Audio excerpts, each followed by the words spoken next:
On this channel, I love to talk about geopolitics, which is the interaction between geography, how the Earth is shaped, and politics, how people and countries interact with each other. This time, we'll discover why the Strait of Hormuz is so important and how being narrow has put this stretch of water at the center of global international tensions of Africa and joins the Mediterranean Sea here through the Suez Canal. On the other side of the peninsula, the Arabian Sea runs into the Gulf of Oman, which is connected to the Persian Gulf. Between these two gulfs is this very narrow stretch of water, the Strait of Hormuz. The strait is bounded on either side by the countries of Iran, Oman, and the United Arab Emirates. The Strait of Hormuz helps transport loads of oil per day on some of the biggest ships on Earth. We'll go into more detail about that in a moment. Because of how narrow the strait is and the volume of oil that is transported through it, the Strait of Hormuz is the world's most important choke point for the transport of oil. Just to get an idea of the scale of the amount of oil and other energy products transiting the strait, here's some quick maths. In 2018, the average number of barrels of oil and other petrol liquids passing through the strait was about 21 million barrels per day. Each barrel is about 159 litres, which equates to a total of over 3 billion litres, or more than 1,300 Olympic swimming pools of liquid per day. This is about 21% of the entire world's daily petrol consumption. 1/3 of all of the sea-transited oil on Earth travels through the strait, as well as 1/4 of all of the traded natural gas. The Strait of Hormuz is only about 39 kilometers wide at its narrowest point.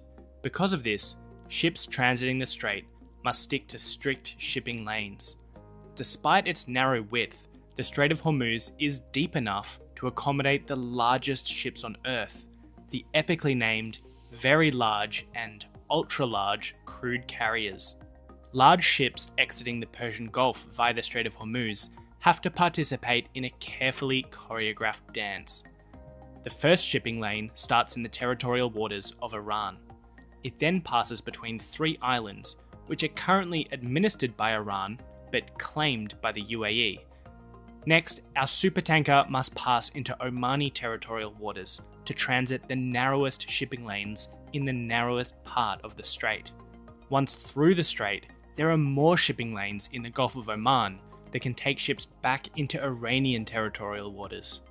We've talked about how the Persian Gulf is connected to the Mediterranean Sea via the Strait of Hormuz, but actually in 2018, about 76% of the crude oil transmitted through the strait headed the other direction, to Asia, and most of that went to only 5 countries: China, India, Japan, Singapore, and South Korea.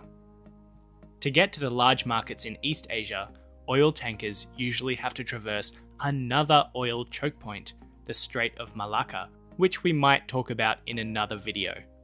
So the Strait of Hormuz is narrow, so narrow that it falls within the territorial waters of the boundary countries. This means that any incidents within the strait have the potential to shut down transit, or at worst, to spark conflict between countries. Just a few months before the release of this video, there were attacks on ships in the Gulf of Oman, near to the opening of the Strait of Hormuz. Incidents like these threaten the stability of the strait and increase tensions between boundary countries. Now we know just how important the Strait of Hormuz is to global oil trade, we can imagine just how damaging any disruption to the flow of oil through the strait would be to countries reliant on receiving the oil and on those countries reliant on the income from selling oil. So aside from the oil buying countries trying to reduce their reliance on foreign oil, what else have the oil producing countries done to try and mitigate any threats to the stability of the Strait of Hormuz as a shipping route? Well, only Saudi Arabia and the UAE can bypass the Strait of Hormuz by shipping outside of the Persian Gulf and have pipelines to get the oil to those ports. Remember that 21 million barrels per day transited the Strait of Hormuz in 2018.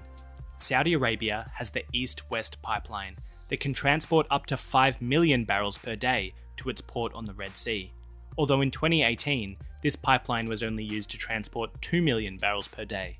It also has a natural gas pipeline, which can transport the equivalent of 300,000 barrels per day. The UAE has the Abu Dhabi crude oil pipeline to transport oil directly to the Gulf of Oman, which can pump up to 1.5 million barrels per day, but was only used for 600,000 barrels per day last year. Other pipelines exist, but most are relatively small and cross international boundaries, so have fallen into disuse due to the recent conflict or political disagreements between countries. So what does the future hold for the Strait of Hormuz? Well, that's a very tricky question, and one that I probably can't answer. As we've discovered, the importance of the strait is amplified by the geography of the region, including a lack of viable alternate shipping routes.